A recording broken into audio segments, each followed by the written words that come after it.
નમસ્કાર, હું છું ડોક્ટર વિશાલ મકવાણા. સ્વાગત છે ફિઝિકલ એજ્યુકેશન બાય વિડિયો ચેનલની અંદર. આજના વિડિયોની અંદર આપણે સ્ક્રીન ઉપર તમને દેખાતું હશે કે આપણી રાષ્ટ્રીય રમત એટલે હોકી રમત વિશે આપણે વિસ્તારથી સમજવાના છીએ. સંપૂર્ણ હોકી છે એને આપણે આ એક જ વિડિયોની અંદર લગભગ 99% પૂરો થઈ જશે. તો આખી હોકી છે એને આ એક વિડિયોની અંદર આપણે પૂરો કરી દઈશું. કારણ કે આપણને ખ્યાલ છે કે એક્ઝામ પણ નજીક આવતી જાય છે એટલે આપણે સંપૂર્ણ સિલેબસ કવર થઈ જાય એટલા માટે છે આપણે સંપૂર્ણ છે હોકીને કવર કરી લઈશું. ત્યારબાદ છે આવતો જે ચેપ્ટર છે એને આપણે પૂરું કરીશું. તો આજના શરૂ કરીએ આજનો વિડિયો. તો હોકી છે રમતનો ઇતિહાસ અને મેદાનના માપદંડો છે એ સંપૂર્ણ માપદંડ છે એને આપણે જોવાના છીએ. ચાલો તો શરૂ કરીએ. શ્રી ગણેશાય કરીએ હોકીને. એક પ્રાચીન વારસો છે હોકીનો. એક પ્રાચીન વારસો શું કહેવા માંગે છે એને જોવાનું છે. તો રાષ્ટ્રીય રમત છે કોની? ભારતની. અન્ય નિયમો તો અમેરિકા દ્વારા ઓકા છે અને સ્કોટલેન્ડ સિન્ટી છે એના પણ નિયમો આની અંદર એડ છે. તો પર્શિયા ગ્રીસ મૂળ છે. પર્શિયા નામથી ઓળખાય છે. જો આવી લાકડી અને આવો કંઈક પથ્થરનો દડો રાખી અને રમતા હતા એવું કહી શકાય છે. ફ્રેન્ચની અંદર હોકેટ, જો આ હોકેટ તરીકે આવી લાકડી હતી અને એના દ્વારા હોકી રમાતી હતી એવો ઇતિહાસ આપણને જાણવા મળે છે. ભારતની અંદર ગેડી દડો શબ્દ સાંભળેલો છે. ગેડી દડા સ્વરૂપે હોકી છે એ ભારતની અંદર પણ રમાતી હતી પ્રાચીન સમયની અંદર. તો આવી કેટલીક ઇતિહાસ છે એ પણ આપણે જાણવાનો હોય છે. ચલો, ઉદય અને વિકાસ. હવે જે આવે છે આધુનિક હોકી છે એનો ઉદય ક્યાંથી થયો છે, એનો વિકાસ કઈ રીતે થયો છે? 1861 ની અંદર બ્લેક હીથમાં પ્રથમ હોકી ક્લબની સ્થાપના થઈ. ક્યાં થઈ? બ્લેક હીથ. બ્લેક હીથની અંદર 1861 માં હોકી ક્લબની સ્થાપના થઈ. 1875 ની અંદર ઇંગ્લેન્ડમાં પ્રથમ હોકી એસોસિએશન દ્વારા નિયમો બનાવવામાં આવ્યા. કોના દ્વારા? 1875 માં ઇંગ્લેન્ડ દ્વારા જે એક હોકી એસોસિએશન તૈયાર કરીને એના દ્વારા છે નિયમો હોકીના બનાવવામાં આવ્યા. 1885 ની અંદર ભારતમાં અંગ્રેજ લશ્કરી અધિકારીઓ દ્વારા શરૂ કરવામાં આવી. ભારતમાં ક્યારે શરૂ કરી? કોણે શરૂ કરી હોકીને? તો અંગ્રેજ લશ્કરી અધિકારીઓ દ્વારા ભારતની અંદર હોકીને લાવવામાં આવી. પ્રાચીન સમયની અંદર રમાતી હતી પરંતુ આધુનિક હોકી છે અને અંગ્રેજ લશ્કરી જે અધિકારીઓ છે 1885 ની અંદર ભારતની અંદર હોકીનો પ્રવેશ થયો છે. 1908 ઓલિમ્પિકમાં હોકીનો સમાવેશ થયો છે. ઓલિમ્પિક 1908 નો ઓલિમ્પિક ક્યાં થયો? આ પણ પ્રશ્ન પૂછાઈ શકે. ઓલિમ્પિકના પણ પ્રશ્નો પૂછાય છે. જો પદ્ધતિની અંદર પદ્ધતિ ઘણા મિત્રો પદ્ધતિના પ્રશ્નો 20 જોયા છે. એની અંદર 3 થી 4 પ્રશ્નો ઓલિમ્પિકના છે. તો પદ્ધતિ પહેલા તમે ઓલિમ્પિક છે એને જોઈ શકો છો. ઓલિમ્પિકને જોવો હોય, જાણવો હોય તો જીસેટ નું આપણું આખું પ્લેલિસ્ટ બનાવેલું છે. જીસેટ ના જ્યારે ક્લાસીસ લેતો હતો એની અંદર આખું પ્લેલિસ્ટ બનાવેલું છે અને ઓલિમ્પિકનો લગભગ 1 કલાકનો વિડિયો પૂરો છે. એ તમે 1 કલાકની અંદર સંપૂર્ણ 4 માર્ક આવતા હોય તો 1 કલાક બગાડવામાં કંઈ તમારો સમય જશે નહીં. એટલે એની અંદરથી આપણને ઓલિમ્પિક 1908 ની અંદર લંડનની અંદર ઓલિમ્પિક યોજાયો હતો. એની અંદર હોકીનો સમાવેશ કરવામાં આવેલો છે. 1908 લંડન ઓલિમ્પિક. ક્યારે ઓલિમ્પિક? London Olympic. કદાચ પાઠ્યપુસ્તકની અંદર આપેલું ન હોઈ શકે.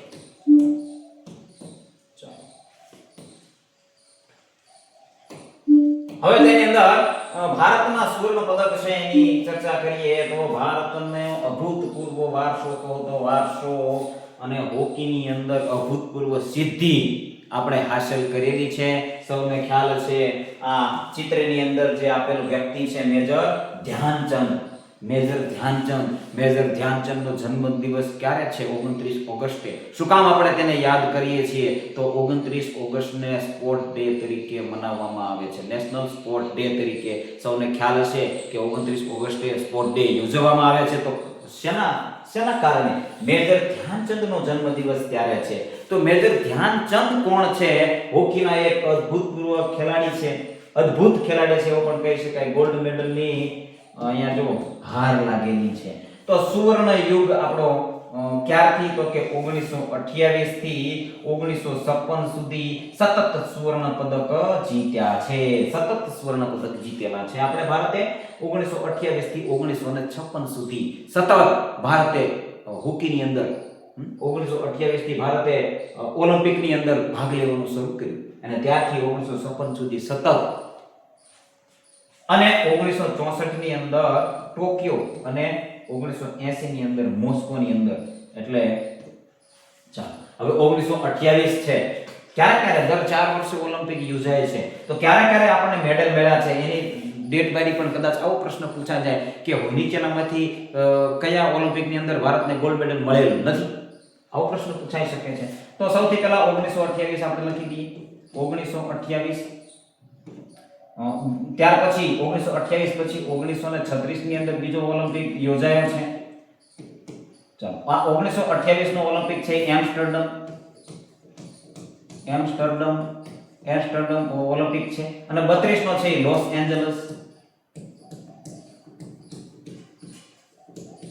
એન્જલસ ની અંદર યોજાયો હતો ત્યારબાદ 1936 નો ઓલિમ્પિક છે એ હવે આ લખીશ નહીં કારણ કે એમાં ટાઈમ જશે ખાલી બોલી દઈશ બરોબર 1936 ની અંદર જે ઓલિમ્પિક યોજાયો હતો એ બર્લિન જર્મની ની અંદર યોજાયો આ ત્રણે ત્રણ ઓલિમ્પિક ની અંદર ભારતે ગોલ્ડ મેડલ જીતેલા છે જો 1928 છે એની અંદર એમ્સ્ટરડમ એટલે કે નેધરલેન્ડને ફાઇનલમાં હરાવી અને ગોલ્ડ મેડલ જીતેલો છે 32 ની અંદર લોસ એન્જલસ અમેરિકાને 8-1 થી હરાવી અને આપણે 8-1 લગભગ 8-1 જ છે 1936 માં બર્લિનને 8-1 થી હરાવ્યા છે અને અમેરિકાને તો બહુ મોટા ડિફરન્સ થી હરાવેલા છે તો આ દરેક છે એ માહિતી એની સાથે સાથે 1936 પછી 1940 ની અંદર ઓલિમ્પિક નું આયોજન નહોતું થયું 1944 ની અંદર નહોતું થયું કારણ કે ત્યારે વિશ્વ યુદ્ધ હતું દ્વિતીય વિશ્વ યુદ્ધના કારણે આ બે ઓલિમ્પિક છે પ્રથમ વિશ્વ યુદ્ધના કારણે દ્વિતીય વિશ્વ યુદ્ધના કારણે આ ઓલિમ્પિક છે યોજાયા ન હતા તો 40 અને 44 પછી સીધો કયો આવે છે 1948 ની અંદર ઓલિમ્પિક આવે છે જે લંડન ની અંદર યોજાયો હતો લંડન ઓલિમ્પિક ની અંદર ભારતે ગોલ્ડ મેડલ જીત્યો છે હોકી ની અંદર ત્યારબાદ છે 1952 ની અંદર ઓલિમ્પિક જે આવ્યો છે એ હેલસિંકી ની અંદર યોજાયો છે હેલસિંકી ની અંદર પણ ભારતે ગોલ્ડ મેડલ જીત્યો છે અને ત્યારબાદ જો અહીંયા લખ્યું છે 1956 સુધી ભારતે હોકી ની અંદર સતત ગોલ્ડ મેડલ જીત્યા છે તો 1956 છે 1956 મેલબોર્ન ની અંદર ક્યાં યોજાયો છે મેલબોર્ન ની અંદર થયો છે ઓલિમ્પિક અને તેની અંદર પણ સ્વર્ણ પદક મેળવ્યો છે હવે ત્યારબાદ 1960 ની અંદર આપણને સિલ્વર મેડલ મળેલો છે 1960 ની અંદર શું મળ્યું છે સિલ્વર મેડલ મળ્યો છે કારણ કે આપણી જે ટીમ હતી આપણે ભારત અને પાકિસ્તાનના ભાગ પડ્યા એટલે આપણી ટીમના પણ ભાગ પડ્યા કેટલાક ખેલાડીઓ સારા છે પાકિસ્તાનની અંદર જતા રહ્યા એટલા માટે 1960 ની અંદર પાકિસ્તાન છે ગોલ્ડ મેડલ જીતે છે અને ભારત છે ફાઇનલ ની અંદર હારી જાય છે અને સિલ્વર મેડલ મળે છે 1960 ની અંદર તેનો જ બદલો છે એ 1964 ની અંદર લે છે અને 1964 છે એ ટોક્યો 1964 ની અંદર ક્યાં યોજાય છે ટોક્યો ની અંદર આ ઓલિમ્પિક યોજાય છે અને એ ટોક્યો ની અંદર ભારતે પાકિસ્તાનને હરાવી 1-0 થી હરાવી અને ગોલ્ડ મેડલ જીતે છે ત્યારબાદ સીધો મોસ્કો ની અંદર જાય છે 80 ની અંદર ગોલ્ડ મેડલ મળે છે ત્યાર પછી છે 64 પછી 68 મેક્સિકો 1968 ની અંદર મેક્સિકો સિટી ની અંદર ગોલ્ડ મેડલ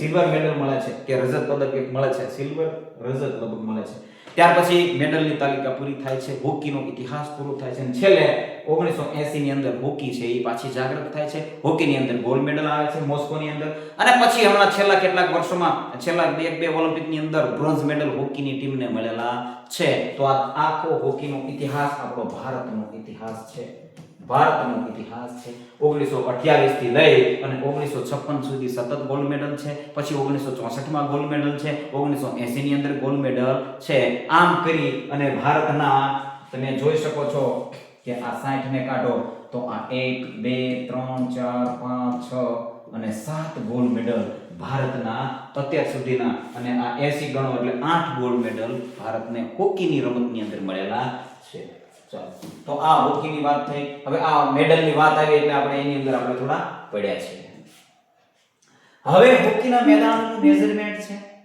હોકીના મેદાનનું મેઝરમેન્ટ છે તો મેદાનનું આયોજન અને એનું માપ કઈ રીતે કરવાનું છે તો આ જે છે એને ગોલ લાઈન કહેવાય છે ગોલ રેખાઓ કહેવાય છે અને બાજુ લાઈન છે આ બંનેની સાઈડની છે એ બાજુ લાઈન કહેવાય છે 55 મીટર જેટલું લાંબુ હોય છે, એટલે કે 60 વારની અંદર તો 60 વાર જેટલું, માફ કરજો અહીંયા થોડુંક અલગ છે, આ છે આ માપ છે, ચલો કાઈ વાંધો નહીં, હું લખી દઉં છું કે 60 વાર છે, જેને 55 મીટર પણ કહેવાય છે, 55 મીટર, જે અહીંયાથી પહોળું મેદાન છે ઈ હોકીનું 60 વારથી 55 મીટરનું પહોળું મેદાન છે, અને 100 વાર એટલે કે 91.40 મીટર છે ઈ આયા હોય છે માપ, અહીંયા માપ છે કે જે લંબાઈ છે કેટલી હોય છે 91.40 મીટર, મીટરની અંદર પૂછાય તો 91.40 યાદ રાખવાનું છે, વારની અંદર પૂછાય તો 100 વાર છે ઈ લાંબુ મેદાન હોકીનું છે, અને પહોળું કેટલું છે 60 વાર છે, 60 વારની અંદર 55 મીટર, જો મીટર પૂછાય તો 55 મીટર યાદ રાખવાનું છે। ચલો તો આ મેદાનનું માપ થયું। ત્યારબાદ હવે અંદરના માપ આવે છે, તો અંદરના માપ છે એને પણ આપણે ખાસ યાદ રાખવાના છે સાથે સાથે। તો આ મધ્ય રેખા છે, જો અહીંયા આપણને નામ આપેલું છે કે આ મધ્ય રેખા છે, અને આ એક કોટ છે એ બનાવીને આપણને આપેલો છે, તો એની અંદર મધ્ય રેખાથી આ બાજુ અને એક આ બાજુ, બંને બાજુ આ અંતરે આવી તૂટક લાઈન આવે છે, જે 25 વારની રેખા કહેવામાં આવે છે। 22.90 મીટરના અંતરે હોય છે, એક આ બાજુ હોય છે, એક સામેના મેદાન સામેના કોટની અંદર પણ હોય છે। શૂટિંગ સર્કલ, તો આ જે સર્કલ છે એને શૂટિંગ સર્કલ કહેવાય છે। શું કહેવાય છે? શૂટિંગ સર્કલ કહેવાય છે। ડી એરિયા છે 14.63 મીટરનો એરિયા છે, અહીંયાથી 14.63 મીટરની ત્રિજ્યા લઈ અને આખો ડી બનાવવામાં આવે છે, ખ્યાલ આવે છે। એવી જ રીતે પેનલ્ટી કોર્નર એરિયા છે, અહીંયા આ એરિયા છે પેનલ્ટી કોર્નર એરિયા છે।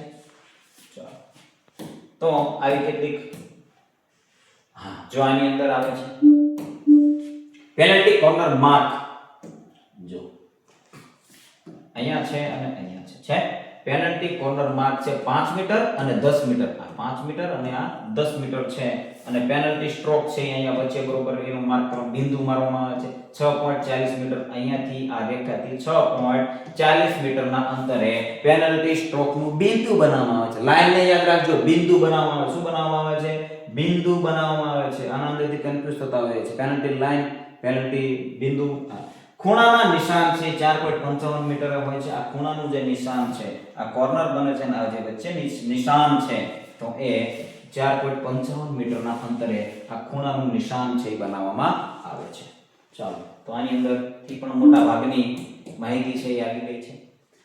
ગોલ પોસ્ટ અને નેટની માપ છે એને પણ આપણે યાદ રાખવાના છે।